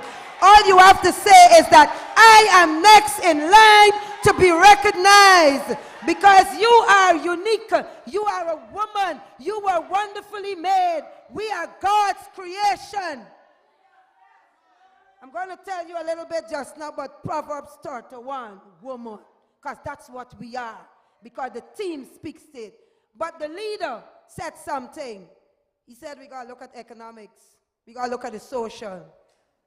And we got to look at the political. I ain't here to preach. I'm a politician. I'm a sister. Today's team, cracking the code, innovating food security through pot agriculture, #embrace equity. The team, my sisters, and I want y'all to listen to me, because a certain gentleman, I think he's an ICE president, is ICE or vice, whichever president they call it. Second, third, I don't even care. You know what he started, you know what he said the other day? He noticed that they start talking about Burnham. Yes, we're going to talk about that great man, because that gentleman benefited from free education from nursery to university under Burnham. You tell him. So we will talk about our founder leader. We will talk about the first executive president of the Cooperative Republic of Guyana. So the political side of you must come out, because we will ensure that history is not rewritten, but the truth is told. And so today the team is an embodiment of our founder leader, Guyana's first prime minister, first executive president, first minister of education. Man, he got so much force. Put your hands together for Lyndon Forbes Sampson Burnham, a man before his time. President, first executive president, Comrade Lyndon Forbes Sampson Burnham. And I say that with pride. I say that proudly as a woman, as an NCW woman, as a member of the party that was founded by Lyndon Forbes Sampson Burnham. And I have no regrets and no shame about it, because we are women and we will overcome. 1972 to 1976 and 1976 to 1980, policies of feed, clothe, and house the nation, and also the food 5-year plan under Mr. Burnham. I stand corrected, Ms. Sampson. These programs were at its core designed to help Guyanese recognize the importance of self-reliance and self-sufficiency, especially through food security. Now, we heard everybody today talk about kitchen garden and talk about how we used to import saltfish and fruits, raisins, and all those women who like black cake. Let me see your hands. Let me see your hands. Come, the older folks could help me. Black cake used to make with raisins coming from afar. Huh? All right. And who changed it? Who changed it? Lyndon, Forbes, Sampson, Burnham. We know five finger, but the scientific name is carambola. My mom, they have to leave because they got to catch the bridge. So they came all the way from Region 3. All we got to catch the bridge. I don't know why I keep forgetting. I really think of the home. Carol, like I want to stay with you. Anyway, we're going. I'm closing shortly. Comrade Burnham empowered our women. I want y'all to hear me. Comrade Burnham empowered our women. And so we were able, because we are the vanguards. I say we are the vanguards. And so we were able to have our little cottage industries. We know about planting peppers and making pepper sauce. All right? But I want to say this to us this afternoon, ladies. There's some people who try to get us distracted. And we got to be we got to be vibrant. We got to be vigilant. We got to be our sisters' keepers. Now, the focus sometimes is on Ali and Jagdeo. Y'all notice, right? But let me tell you something. The government come with policies through their ministers. Y'all hear what I'm saying? They come in with policies through the ministers. So while they're fronting in front and you focusing on them, the ministers come in with policies to pass. And we got to open our eyes. Now, what the ministers say is a representation of government policies. I want to talk quickly about Joe Hamilton. Y'all know the man?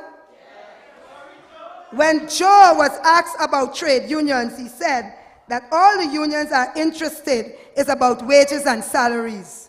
My sisters, wages and salaries are at the core of the bread and butter issues that are affecting Guyanese, which is the cost of living issues. So don't let Joe come as a... When you see Joe, must say you're a distractor. Y'all ever say? Joe the distractor, remove. Say it, Joe the distractor, remove. Now, these policies and Joe Harmon, the approach by the government is taking its results in bread and butter issues. They are not concerned about the real man being the ordinary man being the real man. They are concerned about destroying us.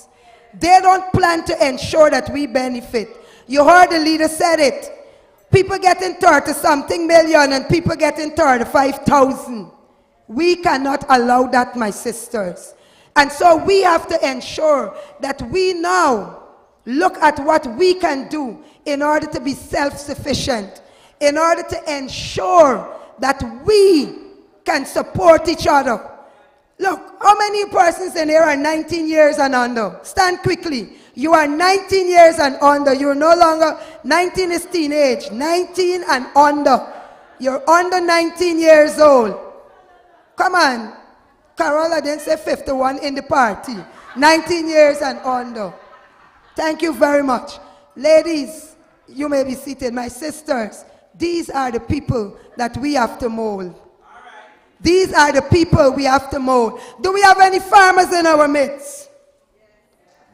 Come on, farmers, quickly stand. Let us put our hands together for our women, farmers. We have to recognize them.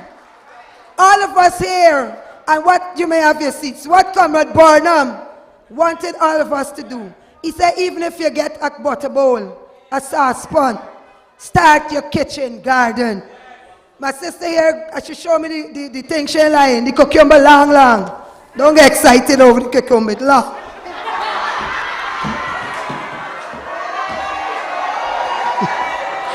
Now listen up. We have to ensure that we help ourselves. We have to help ourselves. We have to start planting our peppers, and then we make pepper sauce, and then we sell it in our communities, and then what? We enlarge our own businesses. But we have to educate ourselves. Our sister told us how we can do it. The other sister told us some information. When you leave here, don't let the information go through one ear and come through another. Watch it back. Call and find out. If I was you already collecting the numbers, don't let them get away. We got to collect numbers. We got to stay in touch. You see Sister Carol do she register? She got all your numbers. So when she called, answer her. We have to be our sister's keeper. We have to watch each other's back. So that when, and if you know of the sustainable development goals, we have to be the ones to help to eliminate and ensure that these goals come to pass. And 3 of those goals will be: 1, no poverty. That's the first goal for 2030. But how could we do that? We have to ensure that we are self-reliant and self-sufficient by ensuring that we start our pot agriculture. We have to ensure that our kitchen gardens are up and running. And oh man, if you see auntie get enough children as your neighbor, you gotta help she, man. You can't keep it to yourself. You got all the celery, you kite to the market, you bring back, and you're watching over there, them children hungry. But that's our downfall. But not after today. Say, I am my sister's keeper. I am my sister's keeper. The second one is policy, is the goal number 5, which says gender equality. Gender equality. All right? So we have to work together to ensure that 2030 we see these. And the last one says reduce inequality, which is goal number 10. Goal number 10, reduce inequality. And when I talk about reduce inequality, y'all know what I'm talking about, right? I ain't talking about you and a man, you know. I'm talking about what's happening in this country right now. I'm talking about how some people getting more than some. And we achieved so much when we didn't have oil. Now that we have oil, each and every one of us supposed to benefit from that oil money and from the oil resource. But we, in order to get that, in order to ensure that we are part of what God ordained for us, because this country is moving, we have to stick together. I want you to hear me. I say we have to stick together. We have to help each other. So I'm tasking Karen and Jenny, who are farmers from Linden and Region 10, to come and help me plant up my yard. I got space.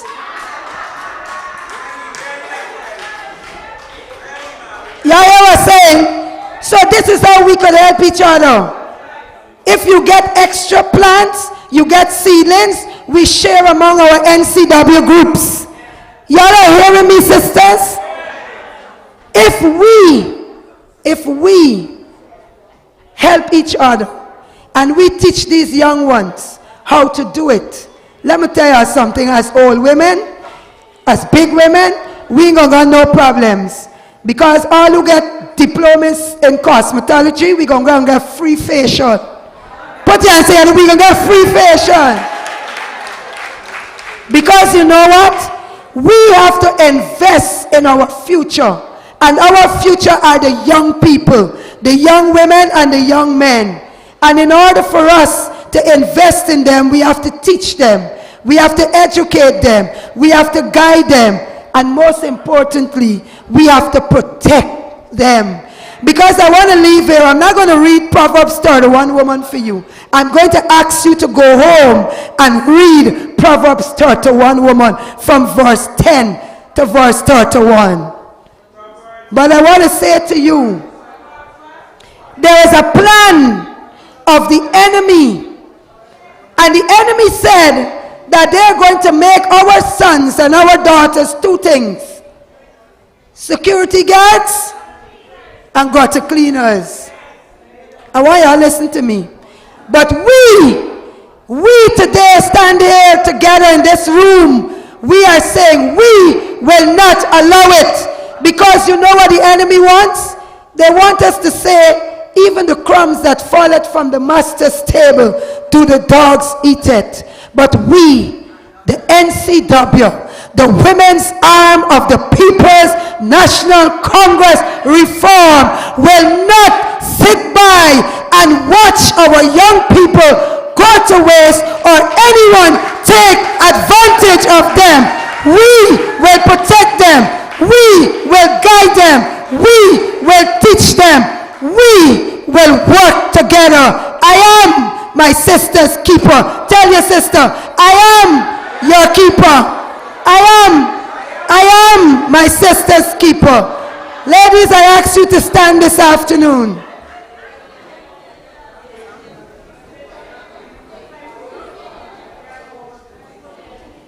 Listen. And I'm going to leave this with you. There's a song that the other day God just dropped in my spirit. And I am a praying woman, if you didn't know. Don't mess with me. Because when I call your name before my God, all right. But there's a song.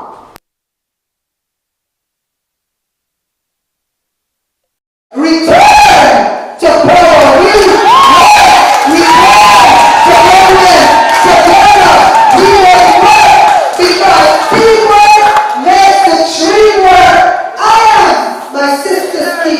Together, let's say, this girl is on fire! This girl is on fire! This girl is on fire!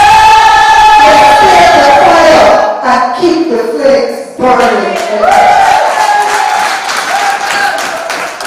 What a wonderful way to close.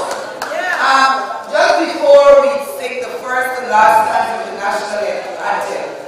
I want to take this opportunity on behalf of the National Congress of Women to thank the Mayor, City Council and the Town Councillors of New Amsterdam for the hospitality. I'd like to also to send a special thank you to our regional chairman, Mr. Kirk Fraser, for gracing us not only with his presence, but assisting us every time he's needed. A special thank you to Sister Polly-Ann Schultz. Sister Polly-Ann Schultz, please get up. I know you're tired, but give us a wave. And I also would like to make an official announcement. Sister Polly-Ann Schultz has been appointed the Deputy Chief Scrutineer for District 6.